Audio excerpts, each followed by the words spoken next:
पैदा कर दे। अपने काम के लिए जाने जाते हैं, भारत सरकार में बहुत लंबा अनुभव रहा है और अब हमारे साथ हैं। हमारे सहयोगी रिंकी भी हैं हमारे साथ, जो कि आगरा से संबंधित बहुत सारे सवाल इनके पास हैं, वो राजीव सर से पूछेंगे। राजीव सर, पहले तो आपका इंडिया न्यूज़ में बहुत स्वागत है। Thank you. Rajiv sir, corona काल को लेकर अभी हम लोग बैठे थे, चर्चा कर रहे थे। पुलिस की छवि को बदलने का काम किया है कोरोना काल, और एक बेहतर तरीके से कह सकते हैं एक बड़ा चैलेंज जो है पुलिस ने स्वीकार किया है। आप तो राजधानी लखनऊ में भी थे, मैंने आपके काम को बड़ा नज़दीक से देखा है, दिल्ली में भी देखा है और आप आगरा जोन में देख रहे हैं। सर जी, सबसे पहले तो मैं धन्यवाद देना चाहूँगा इंडिया न्यूज़ का। सर, आपने यहाँ पर ये कार्यक्रम आयोजित किया और इसके माध्यम से आगरा में जो भी विकास के कार्य हो रहे हैं, जो यहाँ के कोरोना काल के चैलेंजेस थे, जो यहाँ पर पुलिस प्रशासन के कार्य हैं, उनको आपने जनता के सामने लाए। बात सही है कि कोरोना काल एक अपने आप में एक बहुत ही चैलेंजिंग टाइम था, और अगर हम पूरे कोरोना काल को देखें तो उसको हम बड़ा क्लियरली दो भागों में विभक्त कर सकते हैं। जी। सबसे पहले जो लास्ट ईयर 2020 में मार्च अप्रैल ऑनवर्ड्स जो घटनाक्रम हुआ कोरोना के संबंध में, तब चैलेंजेस बिल्कुल डिफरेंट टाइप के थे। और उसके बाद जो इस साल सेकेंड वेव में जो अप्रैल मई में पीक आया, तब चैलेंजेस बिल्कुल डिफरेंट, बहुत ही डिफरेंट थे सर, बहुत ही डिफरेंट। तो दोनों ही इन डिफरेंट प्रकार के चैलेंजेस के लिए डिफरेंट रणनीति स्टेट गवर्नमेंट के द्वारा भी तय की गई। और माननीय मुख्यमंत्री जी के द्वारा मैं समझता हूं कि पिछले 2 साल में कम से कम 30 बार कॉन्फ्रेंसिंग करके बहुत ही क्लोजली और बहुत ही गहराई के साथ पूरे प्रदेश में किस प्रकार से इस कोरोना की आपदा से निपटा जाए, इसके बारे में बहुत ही डिटेल्ड इंस्ट्रक्शंस भी दिए, और हम लोगों ने फील्ड पर उनको सही अमली जामा पहनाया। जी। तो अगर पहले वाले काल की बात की जाए जी, तो उस समय सभी लोगों को, हम लोगों को भी, आपको भी और आम जनता में भी कोरोना के बारे में जानकारी का बहुत अभाव था सर। क्योंकि उस टाइम तक जो एक्सपर्ट्स थे उनके भी डिफरेंट ओपिनियंस आ रहे थे कि ये क्या चीज़ है, क्या बीमारी है, किस प्रकार से फैलती है। उस टाइम आपको ध्यान होगा कि लोग एक दूसरे को टच करने के बाद इमीडिएटली दिन में 10-10 बार, 20-20 बार सैनिटाइज किया करते थे। कई लोग तो 10-10 बार नहाने भी लगे थे उस समय। जी। तो उस समय जानकारी का अभाव था, और जानकारी के अभाव की वजह से बहुत सारे लोगों में बहुत सारे एप्रीहेंशंस पैदा हो गए थे। जी। आपको ध्यान होगा कि पिछले वाले कोरोना काल में दिल्ली, राजस्थान, मध्य प्रदेश, इन तीनों जगह से, हरियाणा, इन चारों जगह से आगरा जुड़ा रहता है। जी। यहाँ से बहुत बड़ी संख्या में माइग्रेंट्स का पलायन हुआ सर, जो कि इस बार वाले में नहीं हुआ। तो माइग्रेंट्स का पलायन अपने आप में एक बहुत बड़ा चैलेंज था। उसका लॉजिस्टिक्स का इंतजाम, उनके खाने पीने का इंतजाम, उनकी वजह से जहाँ पर भी वो जा रहे थे वहाँ पर गांवों में कोई इस प्रकार की अफरा तफरी ना फैले या गांवों में इस प्रकार का एप्रीहेंशन ना हो। और सर, आगरा जो है दरअसल कई राज्यों से जुड़ा भी हुआ है जी, उसकी वजह से भी आपके लिए बड़ी चुनौती हो जाती है। जी, आपको ध्यान होगा कि पिछली बार भी, पिछले साल जी, राजस्थान से आने वाले जब कुछ परीक्षार्थी छात्र थे तो उस समय जो कम्युनिकेशन वगैरह था, गैप था, बड़ा उसकी वजह से आंदोलन हो गया। जी। तो वही मैं कह रहा हूँ कि पिछली बार के जो चैलेंजेस थे बड़े डिफरेंट टाइप के थे। जी। और इस बार चैलेंजेस सर ये थे ऑक्सीजन को लेके। इस बार जो थे मेडिकल चैलेंजेस ज्यादा थे जी। और क्योंकि पिछले 1 साल में कोरोना के बारे में जानकारी काफी हो गई थी, कोरोना का प्रसार कैसे हो रहा है, उसको कैसे, इसकी तरीकों के बारे में जानकारी काफी हो गई थी। शुरुआत से ही इसमें जो क्वारंटाइन जोन्स थे, जो दूसरे से दूर सोशल डिस्टेंसिंग बनाने की कॉम्प्लीमेंट, बहुत सारे लोगों ने कहा कि मानवीय चेहरा कोरोना की घर पे थे, वो बेचारे सिर्फ मोबाइल ही यूज कर रहे थे। की प्रकृति भी बड़ी बदल गई। मैं बिल्कुल उसी बात पर आ रहा हूँ अरवी कि पिछले में न केवल उत्तर भारत में बल्कि पूरे विश्व में एनसीआरबी के आंकड़े, लोगों का वर्क फ्रॉम घर से ऑनलाइन क्लासेस और वर्चुअली लोगों का जो नेचुरली समाज में ऐसे भी लोग होते हैं जो काफी सारे कंप्लेंट्स फरवरी मार्च में यहाँ पर आए, सर तो उसके बारे में जो इस फील्ड के एक्सपर्ट्स थे, इंडिया के टॉप एक्सपर्ट्स थे, स्ट्रॉन्ग स्ट्रेटजी कर्मी हैं, उनको इस बात का ज्ञान होना बहुत आवश्यक था कि साइबर क्राइम का इन्वेस्टिगेशन किस प्रकार से होता है। यानी मतलब आपने ट्रेनिंग का काम शुरू कर दिया। जी जी।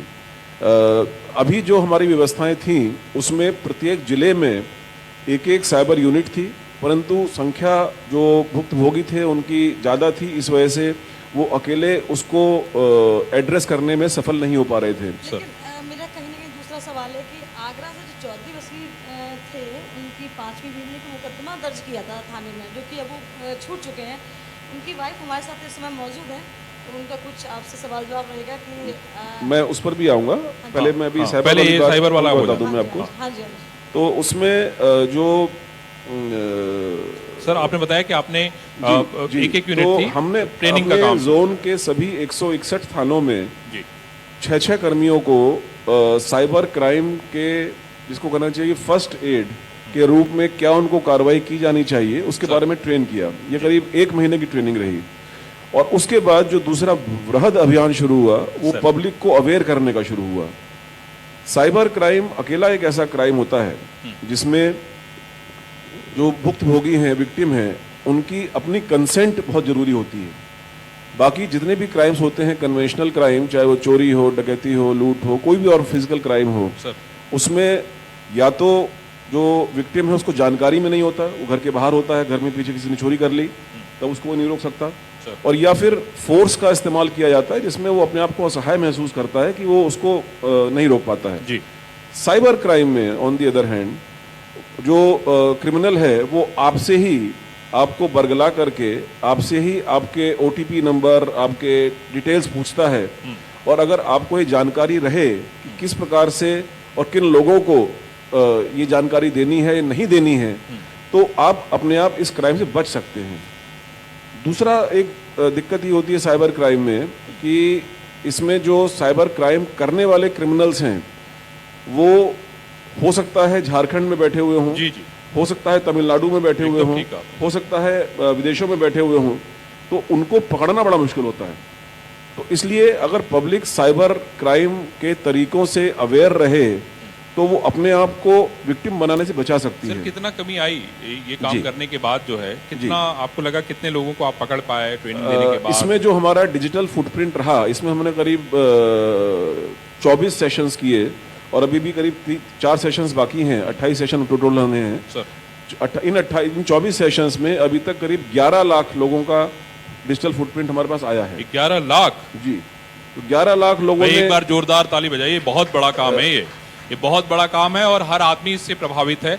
एक और सर बड़ा आजकल देखने में आ रहा है, फेसबुक से कोई व्यक्ति दोस्ती कर लेता है, फिर ऐसे फोटो भेज देता है और उसमें ब्लैकमेलिंग होने लगती है जी, और बहुत सारे लोग सर डर के मारे, शर्म के मारे सामने नहीं आते हैं। जी। तो मैं समझता हूं कि ये भी आपके लिए, क्योंकि ये भी वही क्राइम है जी। उसमें फिर ब्लैकमेलिंग शुरू करके पैसा वसूली का काम शुरू हो जाता है। इनफैक्ट अगर आप साइबर क्राइम को देखें तो मुख्यतः 3 भागों में इसको विभक्त किया जा सकता है। एक तो जो बैंकिंग से रिलेटेड क्राइम होते हैं, एकदम ठीक कहा, जिसमें आपके क्रेडिट कार्ड से या बैंक अकाउंट से या किसी से पैसा निकाल लिया जाता है। दूसरा सोशल मीडिया से संबंधित क्राइम होते हैं, जो आपने जिक्र किया कि फेसबुक पर आपका कोई चित्र लेकर के या कोई ऐसा चित्र मॉर्फ करके उस पर डालने की धमकी और उसके बाद ब्लैकमेलिंग की गतिविधियां होती हैं। और तीसरा जो बच्चों के साथ जो साइबर बुलिंग का, साइबर स्टॉकिंग का, ये सब क्राइम जो होते हैं सर। तो तीनों ही तरीके के क्राइम के बारे में हमारे इन डिफरेंट सेशंस में नागरिकों को अवेयर किया गया। बहुत सारे नागरिक अवेयर हुए, बहुत सारे स्कूलों और कॉलेजों में हमने इस कार्यक्रम को पहुंचाया, और मेरा विश्वास है कि इससे जो पोटेंशियल विक्टिम्स हैं, नागरिक हैं, हर एक आदमी हो सकता है। इवन मेरा अपने ऑफिस का जो साइबर फेसबुक अकाउंट था अभी करीब 2 महीने पहले, वो हैक हो गया। तो anybody can be victim of cyber crime. But क्योंकि हमारे यहाँ पर एक यूनिट है जो बहुत अलर्ट रहती है, तो विद इन 10 मिनट उसको डिटेक्ट कर लिया गया, और उस 10 मिनट के अंदर ही करीब 8 लोगों को मैसेज चला गया कि राजीव कृष्णा के उससे 10,000 रुपये देने की बात कही गई। तो तुरंत खैर 10 मिनट में उसको ब्लॉक किया गया, उन 8 लोगों को सचेत किया गया कि ये गलत फर्जी मैसेज है, और वो साइबर क्राइम, और वो कहाँ से था सर? उसका आईपी एड्रेस? इन्वेस्टिगेशन चल रहा है। अच्छा, चल रहा है। वही मैं आपसे कह रहा हूँ ना कि साइबर क्राइम में अपराधों को वर्कआउट करना डिफिकल्ट होता है, जी जी, क्योंकि उसमें हम सारी कड़ियों डिपेंडेंट को जोड़ना बड़ा। हाँ, हम लोग डिपेंडेंट होते हैं फेसबुक पर या उस प्लेटफॉर्म पर जहाँ से वो साइबर क्राइम हुआ है। अब वो फेसबुक या कोई भी प्लेटफॉर्म जब इंफॉर्मेशन देगा, अच्छा साइबर क्रिमिनल्स भी बहुत चालाक हो गए हैं, तो वो अपने जो आईपी एड्रेसेस हैं उनको मास्क करके डिफरेंट तरीकों से अपनी पहचान को छुपा करके वो साइबर अपराध करते हैं। पहुंचा जा सकता है उन तक, पर लेकिन टाइम थोड़ा लगता समय है, लगता है। समय लगता है। अच्छा, ये रिंकी का सवाल था। बशीर चौधरी साहब को तो हम लोग नेता के तौर पे ज्यादा जानते थे, लेकिन अभी इधर बीच हम लोग कुछ और कारणों से उनको ज्यादा जान गए। सर, उनकी पत्नी हम लोग के साथ हैं जी, और एक सवाल जो है, जी। अगर आप पूछना चाहें तो पूछिए, क्योंकि पुलिस का काम है लोगों को न्याय दिलाना, और शायद आप हमारे बीच में, इंडिया न्यूज़ का भी ये काम है कि लोगों को न्याय मिले। हमें उम्मीद करेंगे कि आपकी कोई बात है तो एडीजी साहब सुनेंगे और निश्चित रूप से उस पर कार्रवाई करेंगे। प्लीज अपना सवाल पूछें।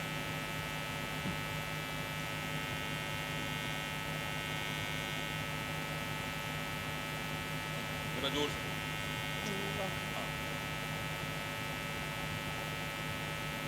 हेलो। हाँ। हमने नहीं, हम लोग जो, नहीं कोई बात नहीं, हम आपसे सवाल पूछवाते हैं, आप चिंता मत करिए। कोई दूसरा माइक दे दें भाई। हाँ, ये दे दें प्लीज। आप बहुत बहादुर हैं जो आप अपनी लड़ाई लड़ रही हैं। जी। मैं यही बोलना चाहती हूँ, मैं पूर्व मंत्री चौधरी बशीर की वाइफ हूँ, जो सपा सरकार के मंत्री रह चुके हैं। उन्होंने अभी फिलहाल में मुझे 3 साल से, मैं अपने मायके में रहती हूँ सर, 2 बच्चों को लेकर इतनी परेशानी में, ये मैं ही जानती हूँ इतनी मेरे ऊपर परेशानी हो रही है। और वो इंसान शादियों पे शादियाँ कर रहा है, उसने एक धंधा बना लिया है, बीवियाँ बदल रहा है कपड़ों की तरह से।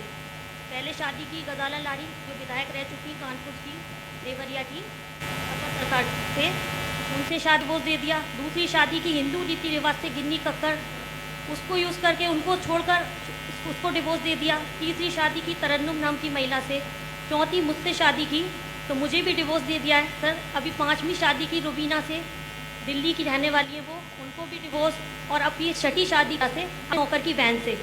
लेकिन ये दुर्भाग्य है होगी तो मैं समझता हूँ शायद होने की है। जी। और सर, जो कानूनी कार्रवाई इस होती मामले है में सर, मैं प्लीज। समझता हूँ कि शायद मुकदमा भी कायम हुआ है, वो जेल भी भेजा गया है, वैधानिक कार्रवाई में है। नहीं सर, वो बिल- एक दिन के बाद तो एक कानूनी एडीजी ऑफ द जोन होती है, और इस मुकदमे में जो भी वैधानिक कार्रवाई, अब एक नया कानून भी आ गया है, आप जानते हैं उस चीज़ को, जी। और इन जो प्रचलित कानून है उस कानून के अंतर्गत जो भी कड़ी से कड़ी कार्रवाई होगी वो दोषियों के खिलाफ की जाएगी। लेकिन सर वो इतना मतलब वहशी दरिंदा बन चुका है। नहीं, ठीक, मैं समझ, देखिए ऐसा है कि मैं समझता हूँ कि, देखिए मैं आपसे क्या कह रहा हूँ, देखिए ऐसा है कि कानून की तरफ से जो भी काम करने की आवश्यकता है वो एडीजी साहब ने आपको आश्वासन दिया है, और मैं भी आपको, इंडिया न्यूज़ भी आपको आश्वासन देता हूँ। आप व्यक्तिगत रूप से आप किसी दिन आपके ऑफिस में जाएं, अपनी पूरी बात बताएं, और जो भी नियम कानून के तहत होगा उसकी मोदी जी ने कार्रवाई। तो इतना अच्छा कानून निकाला है मुस्लिम महिलाओं के लिए, ट्रिपल तलाक का, कि उसके लिए मैं बहुत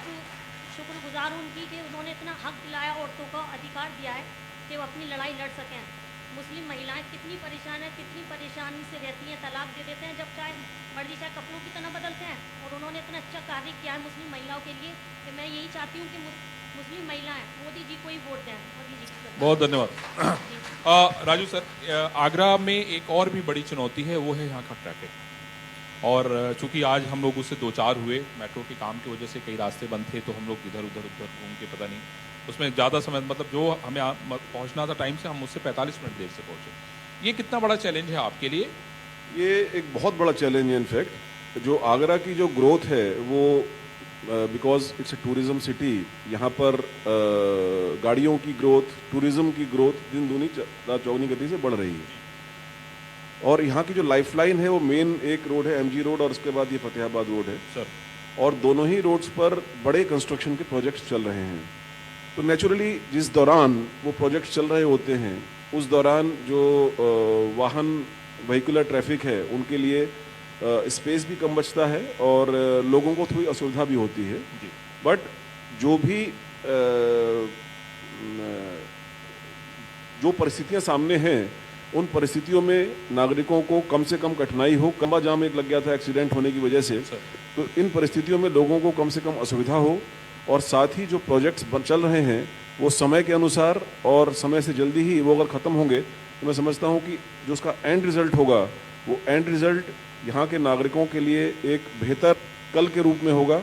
और मीनवाइल जो ट्रैफिक की समस्या है उसको हम लोग एनफोर्समेंट के दृष्टि से उसको और बेटर करेंगे। राजू सर, इसमें मेरा एक सुझाव था, जैसे आज ही हम लोग आ रहे थे तो पता चला कि वो गाटर उतर रहा है, इसलिए आज एक रास्ता बंद कर दिया। क्योंकि यहाँ पे ज़्यादातर लोग बाहर से आते हैं, उनका मेन एम होता है कि वो ताजमहल देखें, आगरा का किला देखें, यहाँ के मंदिर जाएं, यमुना जाएं। तो एकाएक कोई काम करने के बजाय अगर प्लानिंग के साथ हो तो शायद और प्रायर तरीके से सूचना दे दी जाए कि कल भी ये लोग ये रास्ता बंद रहेगा, आप इधर के बजाय इधर से जाएं। और सोशल मीडिया में अगर इस बात की जानकारी होगी तो मैं समझता हूँ कि बाकी लोग जो बाहर से आने वाले लोग हैं उनको ज़्यादा सुविधा होगी। जैसे आज हम लोग फंस गए थे, शायद नहीं फंसते। बिल्कुल, I totally agree with you Arvind ji. और जो जहाँ पर भी कमी होगी उन कमियों को दूर किया जाएगा, और साथ ही नागरिकों को और हमारे जो टूरिस्ट्स हैं बाहर से आने वाले हैं खासतौर से उनको एक सुचारू यातायात व्यवस्था मिले, इसका इंतजाम किया जाएगा। चलिए राजू सर, हम आपको बहुत धन्यवाद देते हैं। हमेशा से आपने चैलेंज को स्वीकार किया है और आपको चैलेंज स्वीकार करना अच्छा लगता है। हम लोग जब अगली बार मिलेंगे तो हम उम्मीद करेंगे कि आगरा का ट्रैफिक बहुत स्मूथ होगा, है ना, उसकी वजह से पोल्यूशन कम होगा। साइबर अपराध में जितने सारे लोगों को आपने ट्रेनिंग दी है उसके अब मेरे ख्याल से अब आपको रिजल्ट थोड़े दिन में आने शुरू हो जाएंगे। और पुलिस की जो छवि बदली है, कोरोना ने जो बदली है, जो काम करके आप लोगों ने दिखाया है, वो छवि कायम रहेगी। इस उम्मीद के साथ, इस आशा के साथ हम इस सेशन को खत्म कर रहे हैं। आप यहाँ पे आए, आपको बहुत धन्यवाद, बहुत थैंक यू। हो जाए एक बार राजीव जी के लिए। उम्मीद यही अरविंद जी मैं भी करती हूँ, दूसरी बार मैं आगरा पहुंची और उम्मीद है कि तीसरी बार आऊं तो जो तमाम वादे किए गए हैं उन्हें पूरा होते हुए देखो।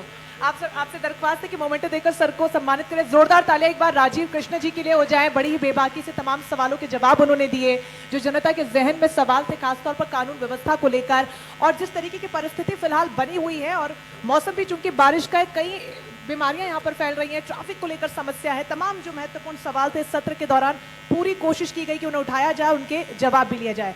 फिलहाल रुकेंगे हम लंच ब्रेक के लिए, आप कहीं मत जाइएगा, लौटेंगे एक और महत्वपूर्ण सत्र के साथ।